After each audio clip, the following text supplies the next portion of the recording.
Hi everyone, welcome back. So in this video, I'm gonna share with you how to delete your Binance account. So just follow me and follow the steps. It's so easy and simple.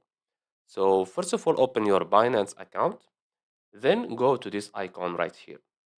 Go to settings, click on it, and now scroll down until the end and you will see delete account. This one, as you can see. Click on delete here. And as you can see, we have here delete reason. We have no longer want to use this account, merge multiple accounts or others. You can choose one of these. So for me, I will choose this one. Click on continue.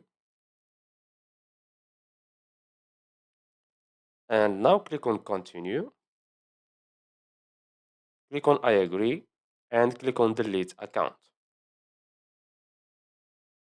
Now you will receive a verification code in your email.